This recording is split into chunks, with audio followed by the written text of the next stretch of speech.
अगर नीलकमल सिंह जी हो तो फिर उसकी बात ही अलग होती है। लेकिन अभी ये जो प्यार मिल रहा है वो गोलू भाई को लगातार ही मिल रहा है। आजकल अभी जितने भी गाने इनके ट्रेंड कर रहे हैं इन्हीं के लिखे हुए गाने हैं। और मेरा भी जो अभी पहला जो गाना पुदीना के बाद जो गाना सबसे ज्यादा ब्लॉकबस्टर हिट हुआ था उसके भी राइटर यही थे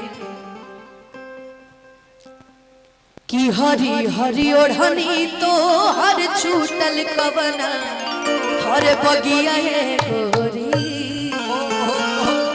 इन्हीं की लाइन थी कि आंसू प्रियांशु से देखवेलू तू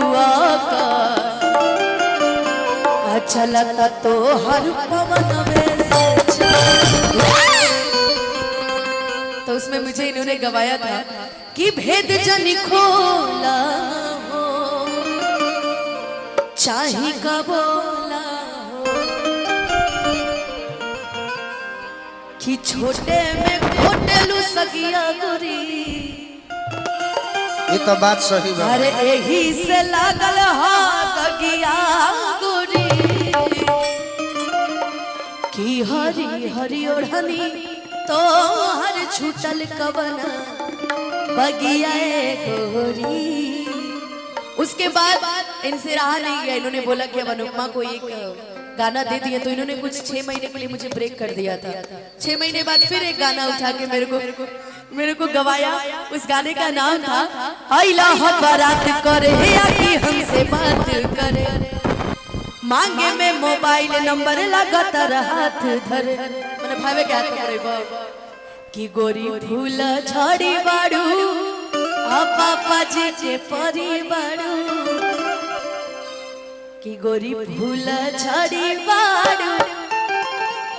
अब वो जब तिरछी नजर से देखता है ना तो कुछ नहीं वाला। हम अपन तैयारी में बानी कि पापा के परी बाड़ू लगलू सारे तू तपा पियर फराक वाली और कि तोर दिलवा मोर दिलवा एके में मिला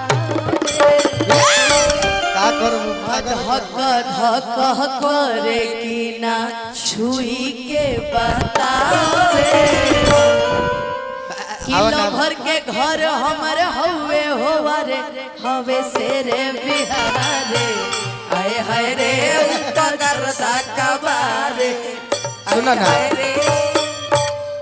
अब सुनो एकरा से हट के तनी जन लोग हमनी के सुनले बा देखले बा यूट्यूब बाबा पर। हां जी सही वाला तो था केहू जोरे जोड़ी बना लेबू सही बात बाकी बिना गोलू राजा के तू फलफ कर जीबो कानी के भैया सही सही त कुछ अब हम खड़ा बानी भाई दुल्हे राजा के आदेश बा तो कुछ हमारा जोरे प्यार करो मोर इंतजार करो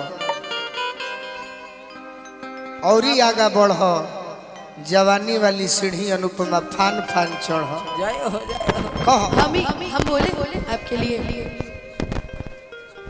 कर ले डी भैया डी कर दीजिए। डी करो छोटू चाचा मजा आ जाए छोटू चाचा डी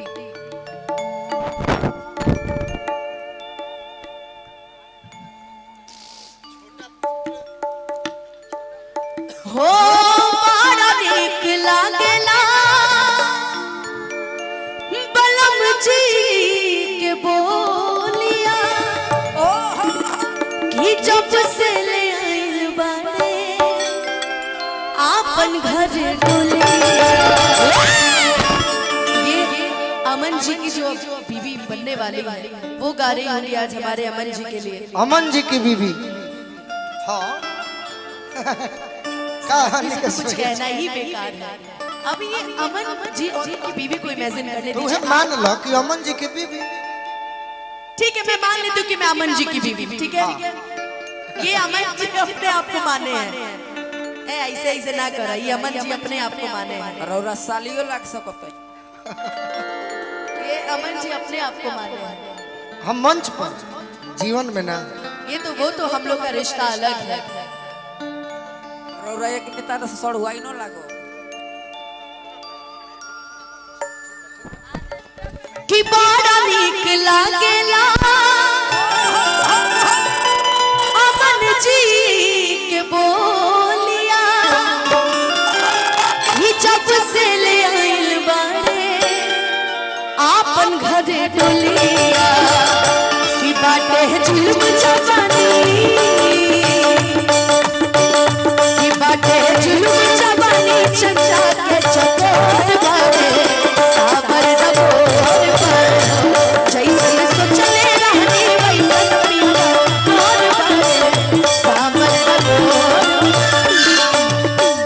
कि थोड़े छर हर पाता कि थोड़े छर हर पातर मोट थोड़े तोड़ बारे साबर रबोर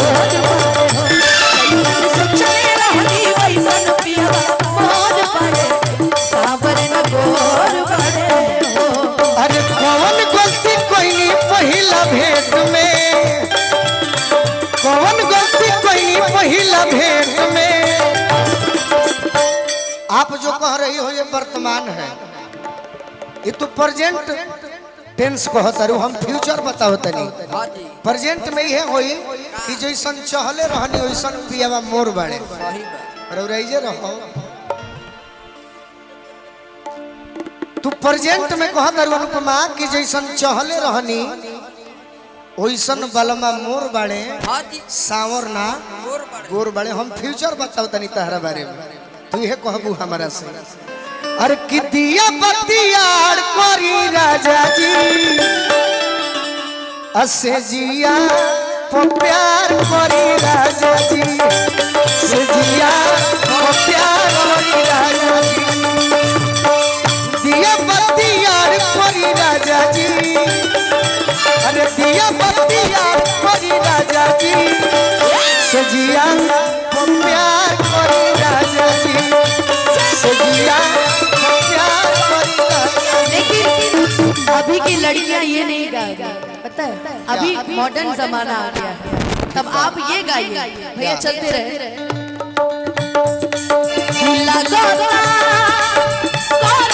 दीवाना हो होठों पे चूमे ले जाना, अरे मान ले पिया हमके बहती, मान ले भैया मान ले पिया हमके बहती पगली दिखावे अगर बहती, अच्छा अच्छा पगली दिखावे अगर रहा भाई बन चाहतिया श्री महती, हम मॉडर्न वाला को है चाहतिया श्री महती पगली दिखावे अगर बहती, दिखावे रहा भाई। अच्छा ये आज के मॉडर्न जमाने के मेहरारू चाहे लड़की कहती है कि लड़का कह रहा है मैंने मान ले बिया श्रीमती मान ले बिया हम के पति।